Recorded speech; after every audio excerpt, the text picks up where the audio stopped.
This podcast is intended for investment professionals only. Hello and welcome to LGIM Talks. Joining me for a special In Conversation with episode is Andrzej Pioch, lead fund manager of LGIM's multi-index strategies. Andrzej has been navigating market twists and turns for almost 15 years, having previously worked at Aviva before joining LGIM in 2015. While that's enough to keep anyone busy, there's more. Andrzej is a prominent diversity champion in the investment industry and has been named in the top 100 game changers list for his efforts. As co-chair of the L&GBT Allies Network, he's pushed for progress and taken action to improve inclusivity at LGIM and beyond. Thanks for joining me, Andrzej. Hi, Jun. Thank you for having me. So, as I've mentioned, you've been in the investment industry for almost 15 years and you're a fund manager. Have you always wanted to be a fund manager? What made you decide this was the right career for you? So I grew up in Poland, and when I look back as a kid, I didn't understand much about money. But the one thing that I did notice is that when I look at my parents, I could sense the worries and anxieties around money. We sometimes had it, sometimes we didn't. And no one in the house really kind of had a good grasp on how to control it or how to make more of it. So my personal motivation was really to then try to understand this sometimes dark and confusing world of money and bring more light to it. So understand it for myself, then also use that knowledge to help my family secure their financial safety, and then through education also share it with others. So I don't think it's a complete accident that I ended up in this career, and it really goes quite way back when I try to understand why I'm doing what I'm doing. That's a really interesting journey. What would you have been if you didn't go down this path? Any kind of secret career ambitions? Yeah, so I was actually quite close when I was in my late teens to go down the route of filmmaking. Particularly, I wanted to try to become a cinematographer. I think it all started because I was obsessed with film. I watched all sorts of film and art house movies. I even did few film courses when I was on exchange in California, alongside courses in finance and statistics. And when I worked in a student library there, I pretty much spent my evenings going through their catalog of all the movies that they had. But then over time, on an intellectual level, I think I was always drawn to numbers, maths, things like statistics, even physics. So anything that helps me make sense of the world around, which could be quite chaotic, maybe even random. But things like maths, statistics will bring more structure to it and will make it more predictable. Now, there's not much about financial markets that you can say it's perfectly predictable. But I think there are things that we can do to spot patterns, learn from history. And I think I find peace of mind in that structure, in greater predictability. So I think that's what eventually drawn me away from film and into world of investments and finance. Well, I think I can say for everyone at LGIM that we're glad that you chose this path, but we might have to get you a director's chair for the office. I think moving on, I think we all have quite a certain stereotypical picture in our minds when we think of what a fund manager does. Maybe a lot of poring over spreadsheets. But what does a typical day look like for you? So I like to start my days early. I'm actually known for it in my team as well. So I usually wake up just after 4 and first just have my typical morning routine. Much easier to do it now in summer when it's bright. Then take my dog for a long walk, go for a swim around 6, and eventually get to the office for 7:30. And I really like these early hours. Obviously, you have no distractions at that time, and you can really plan for your day with a clear head. Now, once I'm in the office, we start with a few of the team meetings. So at 8:15, we have a call with specialists across the investment floor. 8:45, we have a call with members of the asset allocation team. And both of them are very macro in nature. And that's because of our investment process, which is very top down when it comes to asset allocation. So it's key for us to understand those key macro events around central banks, around the latest decisions from them, and what that could mean for things like interest rates, inflation, growth, etc. Now, later on in the day, I need to make sure that the portfolios that I look after are in the right shape, that I stay on top of the positioning and the risk in these strategies. And one thing that I also learned over the years is, given the nature of financial markets, they definitely demand your immediate attention, but you always need to carve out time for more strategic thinking as well. So maybe later in the afternoon, I will spend some time, kind of step back and see what else we need to do that is not necessarily very short term or very urgent in nature, but it's just as important. And then something that I actually really enjoy is we get to meet our clients quite often for updates on the strategies. And that's great because it helps us to better understand what clients currently need, what they worry about, and how we need to evolve our proposition. We can do that in the office, but often we also travel to their office around the UK. So that's, I think, something that adds a whole new dimension to our job as fund managers. That sounds like a jam-packed day. So what do you go to keep your energy up? Do you have a coffee order of choice, or what's your go-to snack? Oh, I do have a sweet tooth, that's for sure. So probably around 3 and 4, I'll be itching to get something, anything really, with chocolate. And luckily, there's quite a few places around the office that can serve those. So I'm actually not that picky. As long as it has chocolate, I'm happy. I'm with you there. So I'm asking this next question because I sort of already know the answer and I want to hear more and potentially get some tips from you. So how do you unwind and relax? So this is also something that I learned more about over the years. In the beginning of my career, I was very focused on my day job and really wanted to perfect everything that I was doing. And I struggled when the weekends came, kind of stop thinking about it or stop planning what I will have to do on Monday. But what happens over time is that you realize that just being switched on all the time is not sustainable. Now, our job requires us, when we're in the office, to be 100% present, and rightly so. We need to always decide what we pay attention to, what we focus on, which data point we need to analyze a little bit deeper. But to be able to be 100% present when we're in the office, we need to balance it and be more intentional about our rest as well.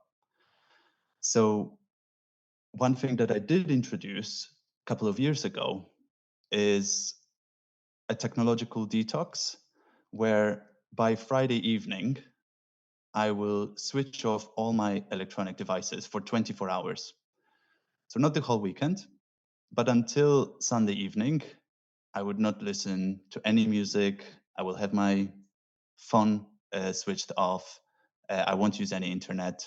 And while it was quite difficult in the beginning, right now, it's something that I really, really value in the week, to be able to properly switch it off just for a day and kind of have more clarity of mind that then helps me come back to the office on Monday and be more creative, more productive without risking that, for example, burnout, which sometimes happens in our industry, given just how intense and fast paced our job might feel.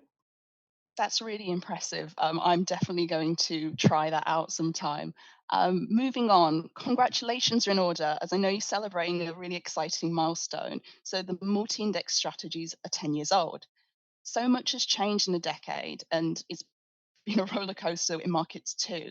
So I'd like you to look back over the past 10 years. What have been your biggest lessons in managing these strategies? So it went really quickly. I'm surprised that it's already 10 years. I think given how much happened, maybe then time flows a little bit differently. I think from investment perspective, looking back at all the events that we went through, I think one thing that I learned is to stay humble and really acknowledge that there will always be things that are out of our control. And what could serve our clients better is to really prepare the portfolios for a range of different outcomes. We have this long-standing mantra in the team to prepare rather than predict. So rather than bet on a single outcome in the future, go through a scenario testing, challenge ourselves, challenge our base case, and prepare the portfolio for whatever that future might bring. And this is something that we do across asset classes, across equities, currencies, alternatives, or bonds. The other thing that I think is just as important when I look back is that we don't operate in a vacuum. It's not all just about financial theory, it's not all about statistics or monitoring the markets. We also need to stay very close to our clients to understand what they currently need, what they might need in the future, and how the regulatory landscape could inform that as well. Because we had quite a big series of big chunks of regulation over this last decade. So it all started with RDR when multi-index strategies were launched. We then had pensions freedom around the launch of multi-index income strategies. And more recently, we just had the consumer duty and later this year, SDR. So all of these are really important to be carefully scrutinized and then see when this regulatory landscape evolves, we need to evolve with it. And we need to be able to respond to these changes because we know how important these pieces of regulation are for our clients. So it's key to be on the front foot when they come. And then more on a personal perspective, I think what I would probably mention is over the years, while it's always important to play to your strengths, so recognize what you're good at and always develop and perfect your strengths, it's just as important to see which areas you might not be so good at and then surround yourself by people that complement you well so they can bring strengths into the team.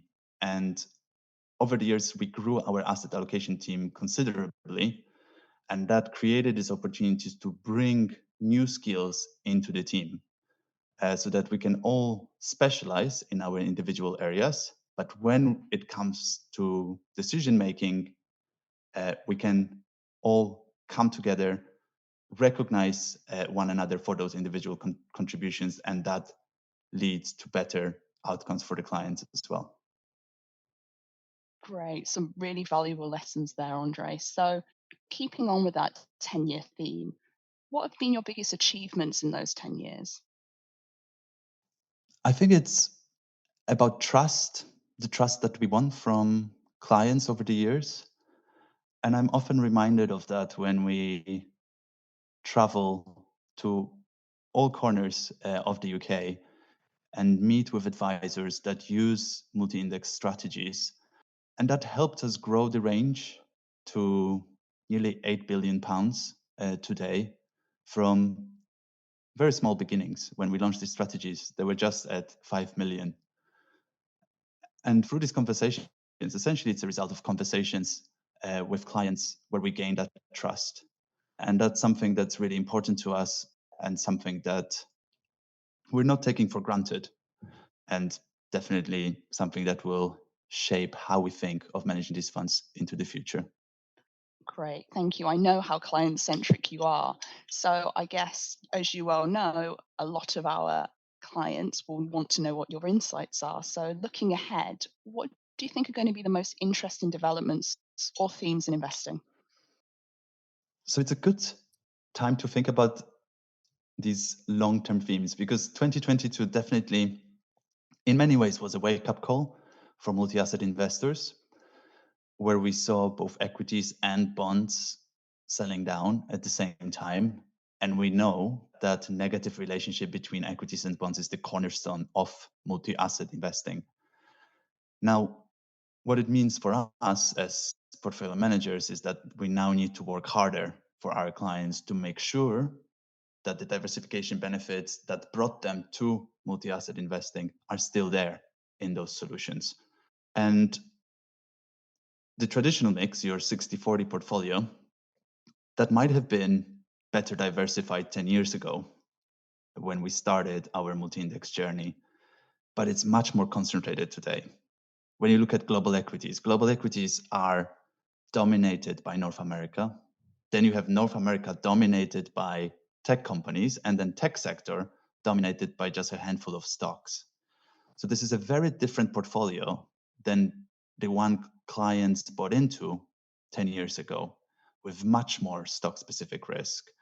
And stock-specific risk normally is associated with active investing, not so much with index investing. So someone holding a global equity index potentially could be surprised just how much stock-specific risk is in there. And is this the risk that clients understand and accept as Consumer Duty now expects them to? I'm not so sure. And I think we need to respond to that, as I think investors deserve better than that more simplistic 60-40 mix. So I think that will shape how we think of multi-asset investing over the next 10 years. Thank you. So moving away from your investment insights now, aside from your role as fund manager, you're also co-chair of the L&GBT Allies Network. So can you tell me a bit more about how this all started and how you got involved? Yeah, so this is a whole new dimension to my work at LGIM and something very personal to me. Because when I was growing up, particularly in Poland in 90s and early 80s, I didn't really have any positive LGBT plus role models around me. And when that happens, your natural reaction is to hide who you are. And you hide even from those closest to you, including your family, simply because you don't know how they will react when you come out, as you don't have any precedents to base this knowledge on.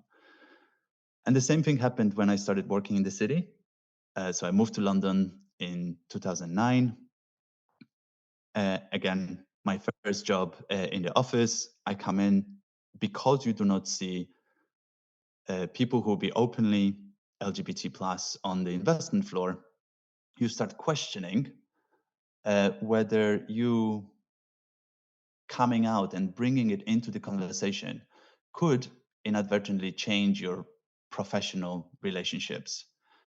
So it took me a while before I came out to my colleagues. Actually, it didn't happen until I joined LGIM in 2014. But it was a great decision to make, because the moment you become more open about who you are, all this energy that until then you wasted on hiding or pretending, or maybe being careful in the mind to omit certain stories about your weekend, etc., suddenly you can divert that energy to what you love doing, which in my case was all to do with investment management. So I became more visible.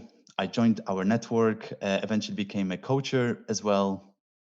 And looking back, I'm really pleased with all the progress we made. We collected the awards along the way, which is always great. But every award is, for me, important when we win them to remind ourselves of all the work that we still have to do. When you look at the investment management industry as a whole, how do you think it's doing on this? So it's definitely better. I mean, when I started in 2009, a lot has changed, and it changed for the better.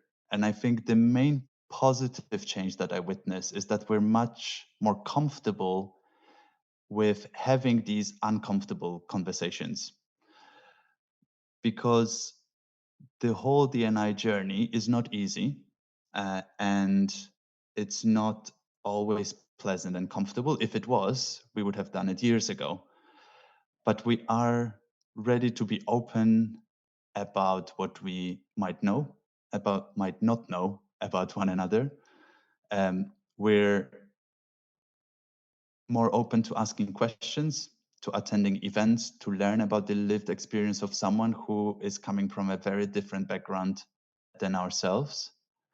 And I think that's really important. And you also start seeing leaders talking about diversity and inclusion as something that matters to them personally. So it's not so much about strictly rules and strategy, but you see that this change is more personal for many people. And I think that's important, because then it feels more transformational rather than just transactional.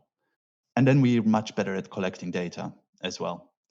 So even at LGIM, when you look at declaration rates around, for example, sexual orientation or gender identity, for people that joined within the last 2 years, that stands at around 85%, which is much better than even a year or 2 years ago. And then we can use that data to improve diversity across all levels of the organization. And maybe last thing I'll mention, because diversity is great, but we also need to acknowledge that it doesn't always go hand in hand with inclusion. So we need to make sure that people feel included, feel heard and valued, rather than just feel welcome in our industry. Because otherwise, what happens is retention suddenly becomes a challenge. And in current labor market conditions, I think that retention is very important as well. But it's getting better, that's for sure. Good. I'm glad to hear that. And I think there's some sage advice for companies and individuals there. So I'm going to hopefully end on a bright and positive note and ask you, in terms of diversity and inclusion, what are your aims for the investment industry as a whole? I think the key is to get more allies on that journey. So people that may not be part of the network yet, might have heard about a few events, but haven't attended them in the past, because we really need them. We really need them on that journey with us. And now, I do appreciate that it requires courage, that will go hand in hand with curiosity to learn about one another. And I think our industry really needs wider allyship, not just around LGBT plus inclusion, but other aspects of diversity as well. I've seen some amazing allies across LGIM and within asset allocation team. I'll never forget how Emil, who's heading up our team, was waiting on the side of the street when we're walking in the London Pride under Legal and General banner.